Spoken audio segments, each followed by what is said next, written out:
At times we can be very good at picking out problems, but having no answers. And maybe thus far in these podcasts, this is what you think I've been doing. Christianity is not some old guy sitting in the corner, always grumpy, just pointing out what's wrong with the world, never rolling up his sleeves to give a positive answer. No, Christianity has a response.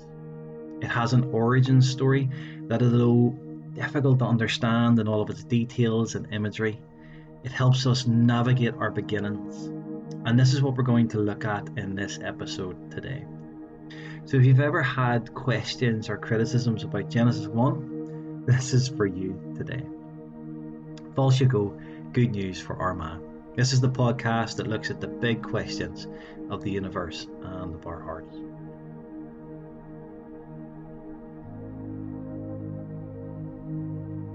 Genesis 1 is probably one of the most famous pieces of literature in the world. Endless books have been written about it, speeches quoting it, films narrating it, and it was even read by space from the crew of the Apollo 8. It has been called mystery and majesty, and it's not hard to see why. The first phrase, in the beginning God created the heavens and the earth, has something that pierces us and raises an awe in us. It is concise, just 11 words in English, but as one man says, it is pregnant with 1,000 embryos of thought. This is an amazing piece of literature. But what I want to do is to take it seriously. I'm always surprised by the many people who have strong views on what it does and what it does not mean, but who have never actually themselves taken the text seriously. And this is what we'll be doing today. So if you have a Bible, you might want to get it out because we'll be looking at the text itself. If you don't have a Bible and you want one, please contact us and we can get you one free of charge. Let's start by thinking about the book of Genesis itself. So it was customarily written and compiled by Moses, and Genesis actually means origin or beginning. And that's what the book seems to be about. It tells us about the origins of the universe itself, of humanity, of culture, beauty, work, agriculture, science, relationships. It tells us of the origin and of problems and the sufferings of the world, of the origins of language, and of the beginning of the Hebrew nation itself. It is a history in that sense. But if you take the book of Genesis and you read it through quickly, you will see what many commentators have noticed, that there is a phrase that runs through the book. These are the generations of, or it might be translated, these are the histories of. Toldots, they're called. These are a very ancient literary technique that forms section headings and divides. It actually occurs 10 times throughout the book, starting in chapter 2, verse 4, and the last one occurs 37, verse 2. And what they do is introduce us to a certain level of history, focusing our view on a person or a particular line or genealogy. Now, I remember sitting in a Bible study with Professor David Goody, who was an amazing Bible teacher and a classics scholar. And he showed us how this phrase not only ran through the book, but helped us to actually navigate the book itself. For when you lay the occurrences of these Toldots out and in order, it actually forms 6 major sections of the book. Now, this would take a lot of explanation, but what I want us to note is that the first major section of the book is from verses 1:1 to chapter 2:3, and this focuses on the creation of order itself. But what is important to notice is that the Sabbath is included. So I'll speak about Genesis 1 in kind of a generic sense, but I really mean from chapters 1 verse 1 to 2 verse 3. Now, what I want us to notice, though, is when the recording of history starts. So the first statement of histories is at chapter 2, verse 4, which says, these are the generations, the histories, of the heavens and the earth when they were created in the day that the Lord God made the earth and the heavens. And this means that the first creation account of Genesis 1:1 to 2:3 stands outside the recounting of history proper. So I'm going to emphasize this because of its importance. The first mention of the attested structural division of the book that tells us that Genesis is a historical book is at chapter 2, verse 4. standing outside the first creation story. So that's my first step, and that's the first thing I want you to put in the back of your head. Secondly, and in utter opposition to what I've said, when you start reading the text, you see that it actually reads as a historical narrative. It's very earthy, in that all the contents are not mystical. You don't have any magical creatures, strange lands, and strange incantations, but instead the normal things that we see around us: the sky, sea, trees, fish, birds, animals, humans. It is a story. It's a narrative in that sense. Now, Genesis wasn't written in English. It was originally written in Hebrew, and so a lot of the scholars will refer to the way in which the original Hebrew is written that identifies this actually as a narrative. So it is historical in that it points to something that is happening in the text and that has happened in a point of history. So that's my very opposite second step. Thirdly, then, continue to read Genesis 1 a few times through, and you start to get the feeling that the first chapter has a different level to it, other than history, a kind of a history plus. So this is what I mean. Take verse 1, for example, and it says, "In the beginning, God created the heavens and the earth." So I don't know how else to interpret this, other than there was a point when God created everything, as the Nicene Creed puts it, all that is seen and unseen. And this is what is meant by heavens and earth, the extreme ends and everything in between. So verse 1 is an actual happening, a history in that sense. But then you get verse 2. The earth was without form and void. Now the Hebrew words for without form, that's the word tohu, and void, bohu, rhyme. Now this might seem insignificant, but the rest of the chapter is genuinely highly structured, and it turns on these two words, and it flows like this. So verses 1 and 2 stand apart as an introduction and as a first move of God to create this universe. And then in response to the earth being without form and void, you get 6 days, all beginning with "and God said." So in the first 3 days, God answers, or he answers, without form. That's the tohu. And he shapes and forms the world. Then in the last 3 days, he fills the void, the boohoo of this world. Then you have a rest day, the Sabbath. But when you lay these work days in their threes side by side, you see significant and obvious symmetry. So on day 1, light comes to be. On day 4, the lights are appointed. And in both days, light in some form is being separated from the darkness. On day 2, the waters and the heavens are created. That is, the sky and the seas are formed. But on day 5, these are filled by the creation of sea creatures and of birds. On day 3, the land is made, but then God speaks a second time to create biological life in trees and plants. And on day 6, God creates animals to fill the land. And then God speaks a second time to create humans. He forms this earth in the first 3 days, and then he fills what he shapes in the last 3 days, and that's my point. You can hardly miss the symmetry.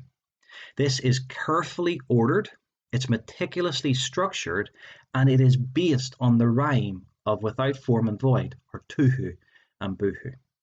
Now, added to this level, this whole chapter is full of devices to make its point. So you can't but notice the idea of repetition. So phrases like the evening and the morning, this was the first or second or third day. And God said, it was good, according to their kinds, are all repeated. Then you have another level that there's numbers that are emphasized, which the Hebrew reader would easily see, but we struggle to see in our English translations.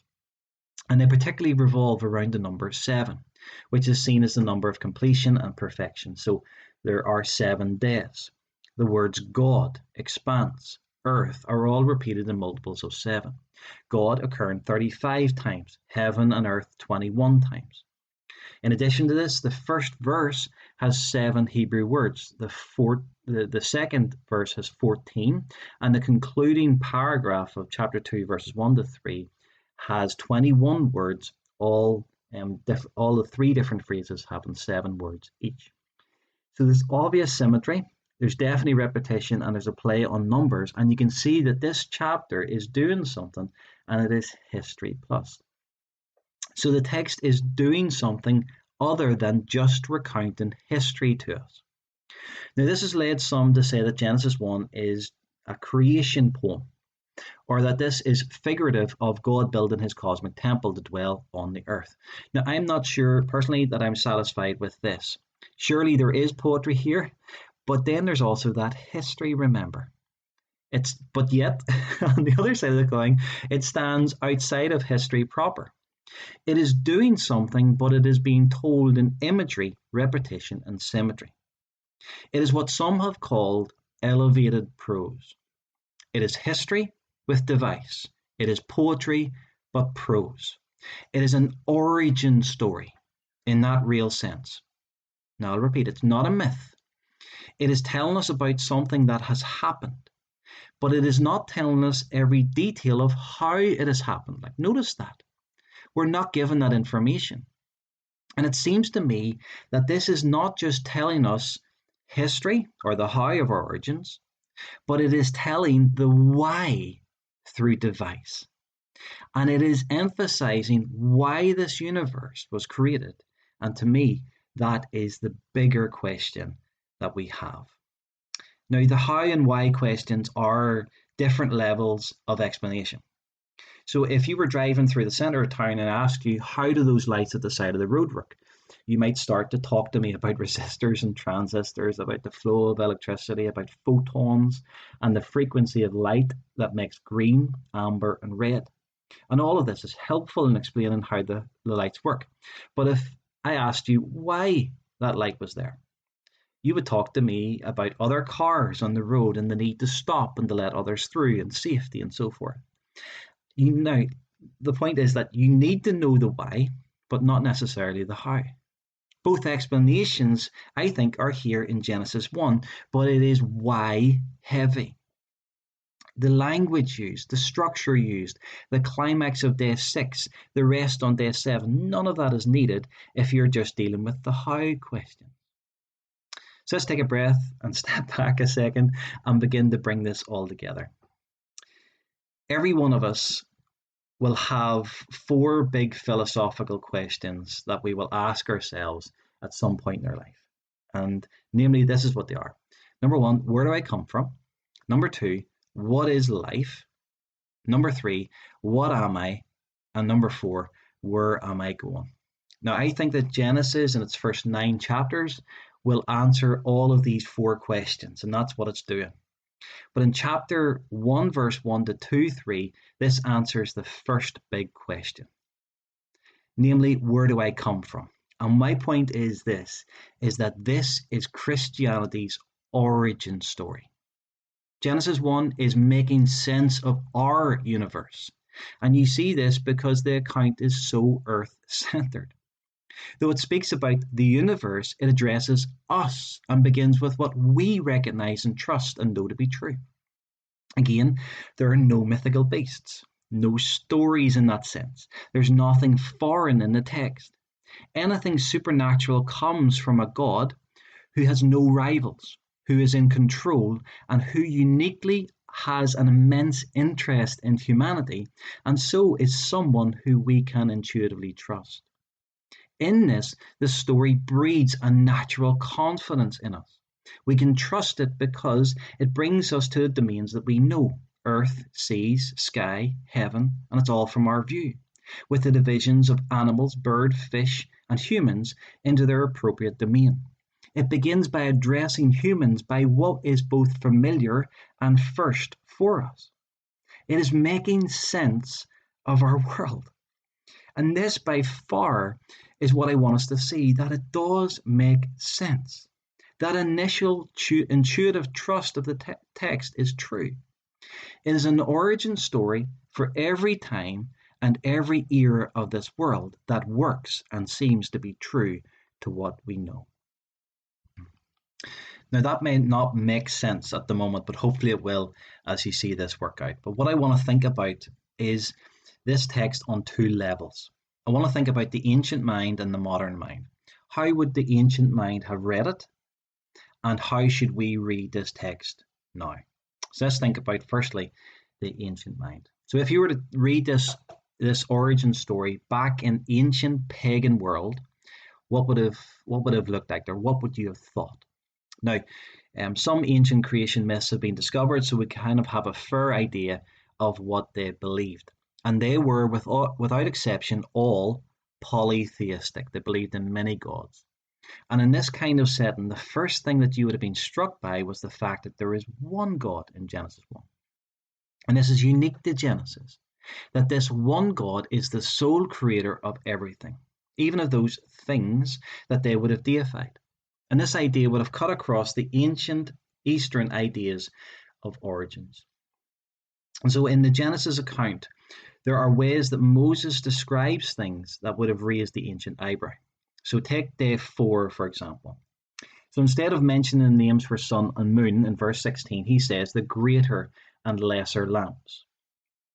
The most likely reason being that the Hebrew words for sun and moon would have been very close to the names of the gods that they would have deified. And so Moses is subtly, in effect, saying that they are not gods. They're just lamps, fashioned and appointed by the one true God. They have no life of their own, and they, like all of us, are just dependent on this one true God for life. You will see in day 4 as well that the sun is, as Leon Cass says, purposefully demoted, as there is already light that comes from day 1. Day 4 is just the appointment of these things. These lamps are not worthy of worship. This is what he is saying. God is. They are set and appointed to serve us for signs and for seasons. It's not for us to worship and serve them. So you take the phrase, and the stars, in verse 16, that these stars would be to some ancient minds, both deities and ancestors, to pray to and to appease. And the writer here says that they are not controlling human destiny. The one true God is. So you take day 5 then, and you have this word for create, bara in Hebrew. And it's always used of God's creative acts. And here it describes the creation of the sea monsters. So it occurs a number of times in the chapter. Firstly, in verses 1:1 to describe the origin of the universe. And then it's not used at verse 21, where we see the sea creatures created. Then in verse 27, it's used to describe mankind, and it appears 3 times. And then lastly, it appears in chapter 2, verse 3, speaking again of the universe. Now, on one level, the writer seems to be drawing attention to the order and to the levels of creation, from inanimate material to organic life to complex life to the arrival of humanity. And we'll think about that later. But on a more superficial level, that the ancient would have noticed, the sea creatures are highlighted. Why? Well, in some of the creation myths, the sea creatures, or dragons as they're called, are in opposition and are rivals, whom the Canaanite gods conquer. And here in Genesis 1, they are not in opposition. They are not gods at all. They are just creatures. Then you get day 6, and I'll just say this briefly, that humans are created with dignity, created with intention, made in the image of God, and they wouldn't have been in the ancient writings. They were accidents, or at best, slaves. This stark contrast between Genesis 1 and other origin stories have led some scholars to believe that it was written as a direct, cutting alternative to these myth stories, written with this direct purpose in mind. And there are very loose connections between some of the words used in Genesis 1 and some of the myths that have been written. But I don't think that this is significant justification for making it the main point of Genesis 1. I think it is just a consequence of truth. And this is what I mean. Take the statement, in the beginning God created the heavens and the earth. Now, it's a straight positive statement. But most of the myths that we read about in the ancient land were cosmogonies. What that means is that the gods were part of this order. But this God in Genesis stands apart from the universe. He is outside it, he is transcendent, and he is above it. And so you see that this pushes back against the false notions of the ancient day, but this isn't the major intent. It's not written chiefly as a polemic, but it has that effect because of the positive truth it is teaching. Derek Kidner, noting this, He says this creation story has stood as a bulwark against a successive of fashionable errors for like polytheism, dualism, the eternity of matter, the evil of matter, and astrology. And it does this positively. And I think this is a testimony to the fact that this text is positive in the way that it speaks. And because of this, it speaks to all generations and all eras, getting its message across of the origins of life. It is a true origin story in that sense. And so Leon Cass sums up this idea, and he says that the controversial note is heard indirectly, as it were, through the deliberate, quiet utterances of Scripture, which sets the opposing views at naught by silence or by subtle hint. And I think this is true. Genesis 1 is not written primarily as a polemic, but it has that effect because it is teaching positive truth about our origins. Now, I would add that old ideas tend not to go away, but are often rehashed. The preacher says that there's nothing new under the sun. And even today, there are old philosophies that are reincarnating themselves that would tell us that God is in the flower, that God is in the earth, that God is in the wind and sea and sky, that God is a part of this cosmos. And I think we still need to listen to this origin story. So you can see how this text would have cut through the ancient mind and brought the truth of the one true God. But how should the modern man read this text today? Now, I think on two levels we must read this text today, because there are two levels of explanation going on in this text, both the how and the why. So the rest of this podcast, we will think about the how. But in the next podcast, we will think about the why. Now, throughout these podcasts, we have looked at four areas that seem to form some of the limits of what science can tell us. Now, firstly, we thought about how everything started off. How can we get something from nothing? And then we asked the question, why is everything so fine-tuned? And then we saw how privileged our planet is that we have a unique Earth in this universe. And then finally, we thought about the complex cell and asked, how did life and complex life come from non-life? Now, I'm not saying for a second, and don't get me wrong, that Moses knew about the atom, knew about DNA, knew about gravity, knew about elements and the intricacies of life. I'm not saying that at all. But what I am saying is that this text, originally written for its day, still has a defining power of what is right and wrong by positively telling us the origins of the universe. And so I really believe that it can speak to our generation too. So let's deal with these four questions and see how Genesis 1 speaks to our generation. So you'll remember back in podcast 2, we asked the question of how did we get here? Why is there something rather than nothing? And you remember that Martin Heidegger, he said that this was the question, the first of all questions. What did start that initial surge of energy? Where does this matter or space or time come from? What was there just before the start of things? These are the questions that keep us up at night, aren't they? Or they would if we ever got off Facebook. Now, I spoke to a man the other day who was in Nero's and he was working hard on his computer. And we got talking, and it turned out that he was about to actually deliver a lecture on black holes at the local planetarium here in Armagh. Now, the guy asked me, the guy who was with me asked him what he thought was before the Big Bang. And he said that he did not know, and there was no way that through science we could know. And this, I think, is true. This is a limit of science. For the assumption of atheism is that this physical world is all that there is. And if there's no matter before the Big Bang, then obviously there's nothing to study. So scientifically, asking what came before the Big Bang is like asking what is north of North Pole, as Stephen Hawking famously said. So to look for a source within the system, to me, actually sounds a bit like ancient cosmogonies. But we've been making the point that this origin story says that God is not part of this universe, but above it and before it. That there is an absolute need for this kind of input, I think, is obvious. Something cannot come from nothing. Something cannot come out of nothing. And Genesis will tell us that in the beginning, God created the heavens and the earth. That there is a God who stands apart from this world, who creates this world out of nothing. A world not made from things that are visible, as the New Testament tells us. And I would say that this event must be a unique event beyond the reach of scientific instruments. Now, Paul Davies notes this. He says that either the cosmic origin is a natural event or it is a supernatural event. And by this, he means that this creation event, it would be a one-off, a supernatural event, an incident that has no complete explanation from science and one that is not repeatable. Because if it was a natural, repeatable event, then we should see it in everyday happenings.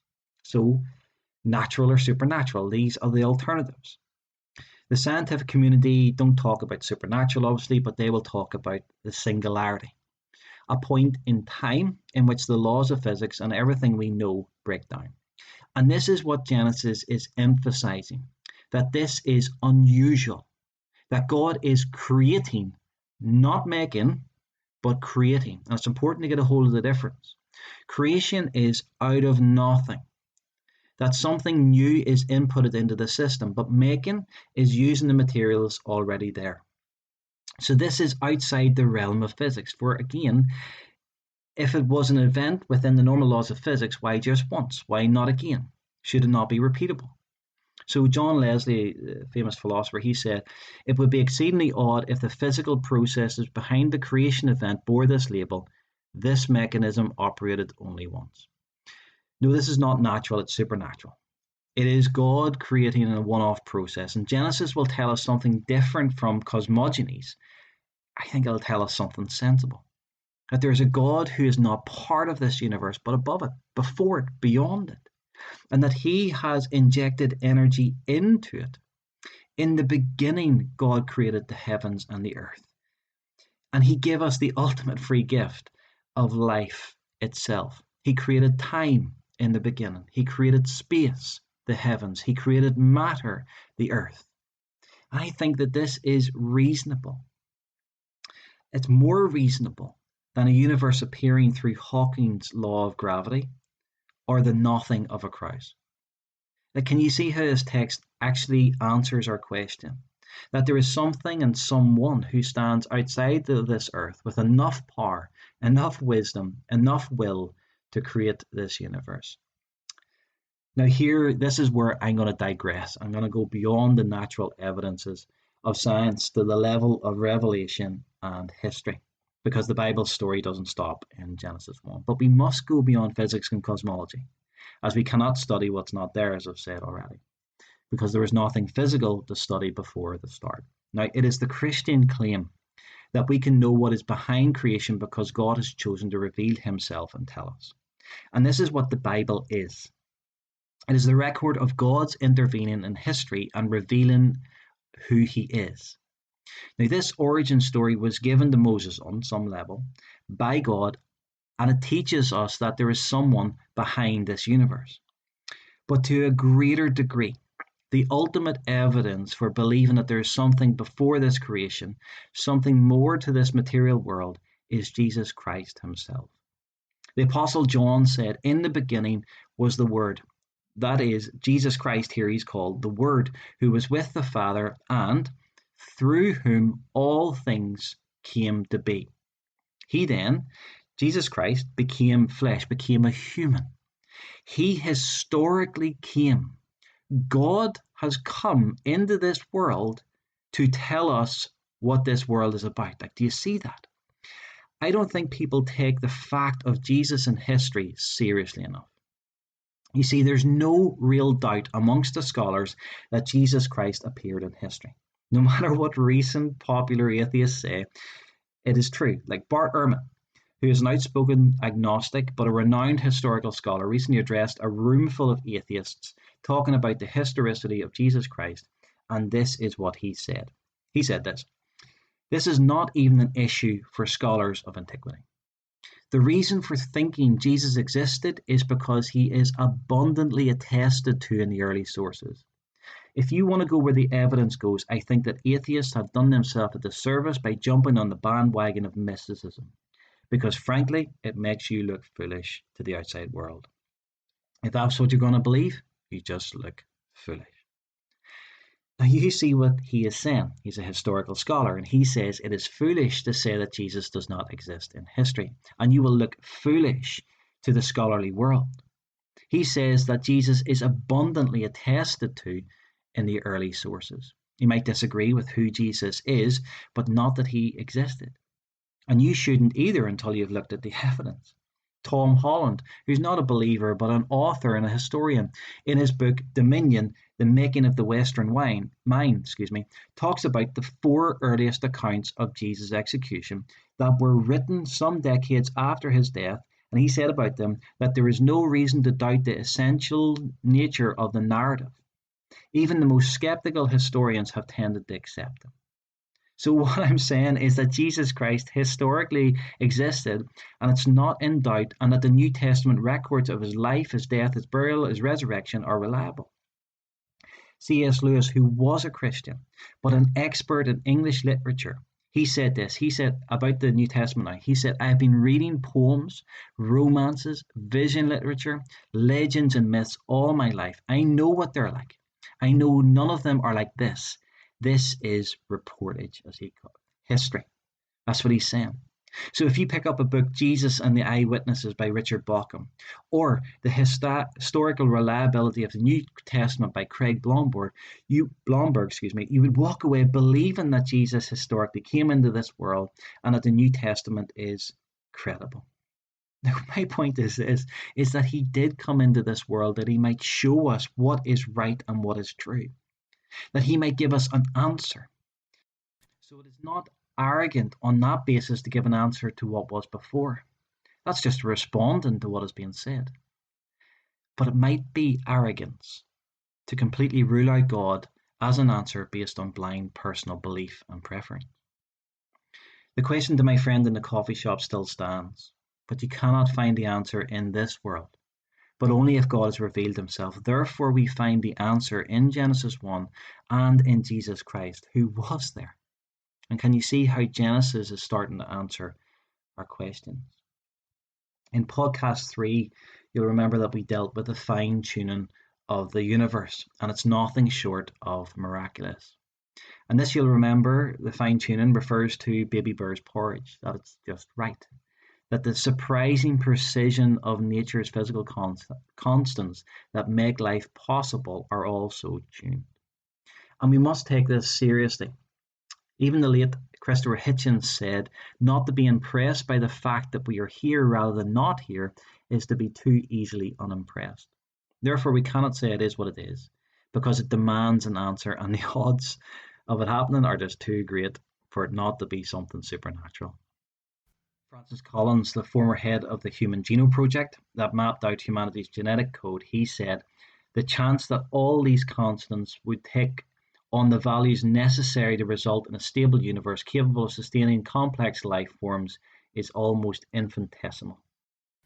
You'll remember then podcast 4, because adding to this, not only is our universe fine-tuned, we have a privileged planet. The fact that we are the right size and type of galaxy, at the right point in time in the exact position in that galaxy conducive to life. We have a right host star, not a binary star, but a bachelor star. Our sun is the right size, it has the right type of light, and its age and distance are quite perfect from us. We have outer giant planets, like cosmic bouncers that protect us from planet-killing projectiles.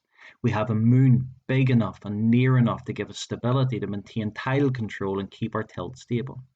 Our Earth's atmosphere is uniquely able to maintain a heat balance, but filter harmful UV rays. It is oxygen rich and maintained by a specific carbon cycle. We have life's basic solvent, water, in abundance, together with life's basic element, carbon, with its resonance. The core of our planet is a molten furnace that gives us continents, stabilizes sea level, creates global biodiversity, and provides a global thermostat and produces a magnetic field to guard off harmful cosmic rays. Whew. This level of fine-tuning of our universe and our planet points to something. Christians are not deists, and this origin story of Genesis 1 shows us this. That God is not an unenthusiastic father who is disinterested and not involved. No, God is present. He is involved in this world. And one of the striking things about Genesis 1 is that God does not create in one movement. Creation is by a process. So you get the initial creation, and then you get day 1, 2, 3, 4, 5, and day 6. This all shows God's involvement, that He is the fine tuner, active and working in creation. And notice again the hands-on working with the planets, the seas, the sky, the earth, the solar system. This God presented in Genesis is active and involved to produce a planet for the great climax of human life. And again, this makes sense, and it brings those infinitesimal odds of a fine-tuned universe and a privileged planet within the grasp of His creative genius and power. In my judgment, He is the best explanation of the odds, and you can see how Genesis is answering our question. In podcast 5, you will remember we thought about the complex cell. How does life begin? Well, according to geneticist Michael Denton, the break between the non-living world and the living world represents the most dramatic and fundamental of all gaps of nature. Between a living cell and the most highly ordered known biological system, such as a crystal or snowflake, there is a chasm as vast and absolute as it is possible to conceive. John Horgan, one of America's leading scientific journalists, who identifies himself as a lapsed Catholic, in 2002 said that scientists have no idea how the universe was created or how, and I'll quote him, inanimate matter on our little planet coalesced into living creatures. Science, you might say, has discovered that our existence is infinitely improbable and hence a miracle, end quote. These are men at the top of this field, and they are talking about the miracle needed to make the jump between non-life and life. And this is where Genesis is remarkable, because it raises this very problem by firstly telling us, number one, how God creates, and that is through His Word. And secondly, strategically, it emphasizes the frequency of that speech to us. Firstly, then, God creates through His Word. And God said starts every day. And on a very elementary level, when someone speaks, they impart information. So if I were to start speaking about oranges, now your mind is thinking about oranges, and I have imparted information. I have put new information into the system. Now I will remind you at the heart of every living thing is information, DNA, a code that determines life itself. I don't think that's a coincidence that the Bible has it and God says. But in the rest of the Bible, you see that this idea of God creating through His Word is repeated time and again. But when you get to the New Testament, you see that God's Word is a person. Again, the Apostle John tells us that in the beginning was the Word, and all things were made through Him. God's Word has power and agency to act and create, because God's Word is Jesus Christ. And He not only fully reveals God, because that's what words do, but He has the infinite resources of heaven to create, shape, form, and fill this universe and bridge the gap of non-life to life. Secondly, then, notice the frequency of God's speeches through Genesis 1. Again, I remember sitting in a Bible study with David Gooden when he pointed this out, that on day 3, God speaks twice. And on day 6, He speaks multiple times. So He speaks once on day 3 to gather the seas and produce land, but He speaks a second time to bring about organic life. That is deliberate from the writer. And what He says to us is what stands between non-life and life is, and God said. We need a further injection into the system of information. Now, Anthony Latham, speaking about the need of involvement in the process of life's origin, bemoans some overreaching assumptions of the making of the first complex cell. And this is what he says: I marvel, however, at how some scientists view the facts of chemical ingredients of life being present as if the whole problem is almost dealt with. It is true that the ingredients existed. It is also true, though, that the ingredients to make a Rolls-Royce car can be found lying on a scrap heap. I do not then jump to the conclusion that the Rolls-Royce car will somehow appear out of the heap without a fair amount of help from an engineer. You see that? Just because some of the ingredients are there, it doesn't automatically make the cake. We need, and God said.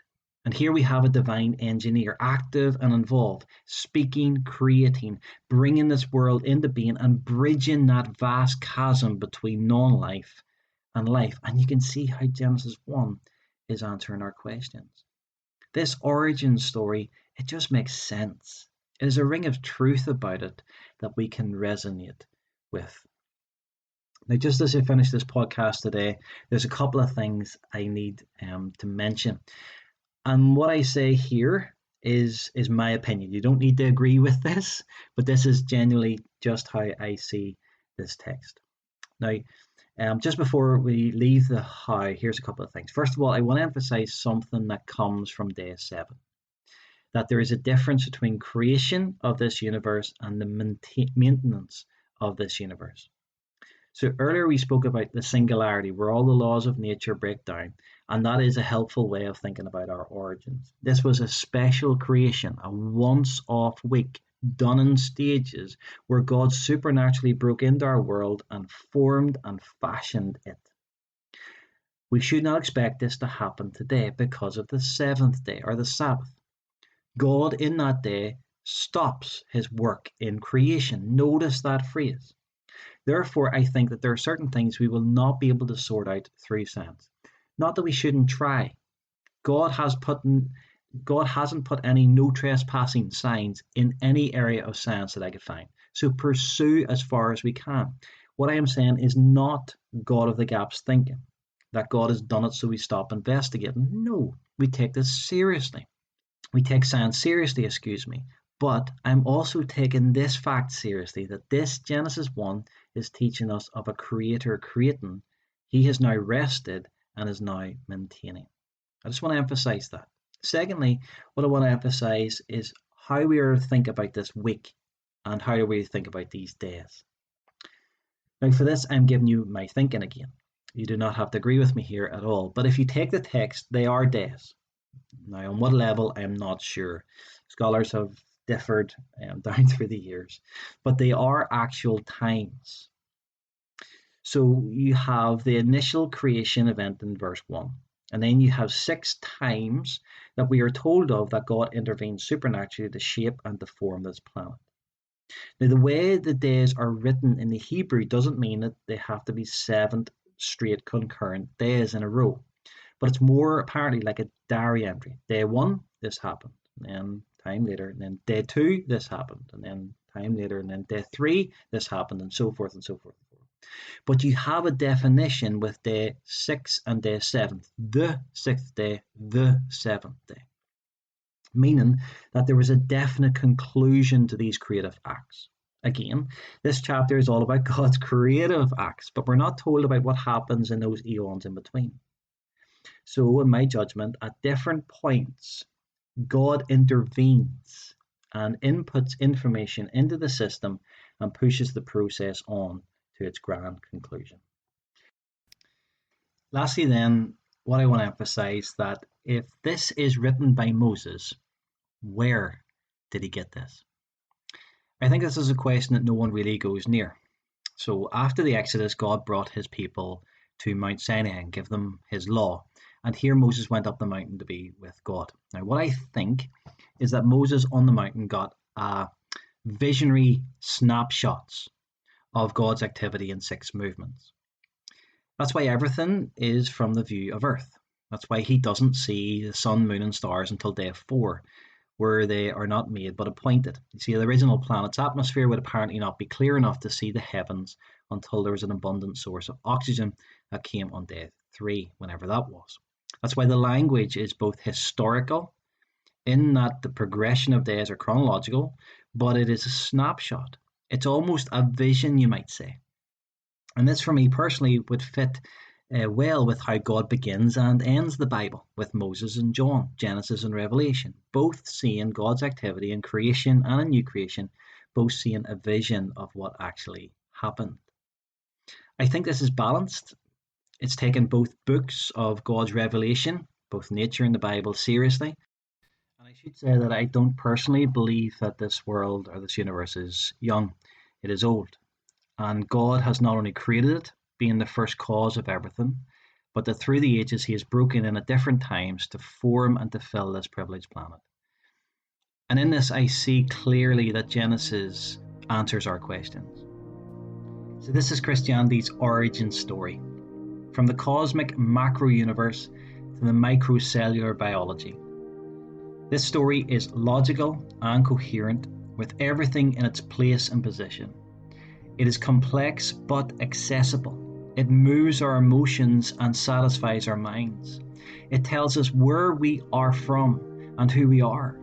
It gives us enough information but not everything. It is cosmic but earth-centered. It is poetic but actual, and it gives us the proper foundation to understand what being human means. It just makes sense. And so we can trust this text because it has that intuitive sense of being true. And this is only part of the story. We must take seriously the why of creation, and for that, we'll need another podcast. But in the meantime, slán go fóill.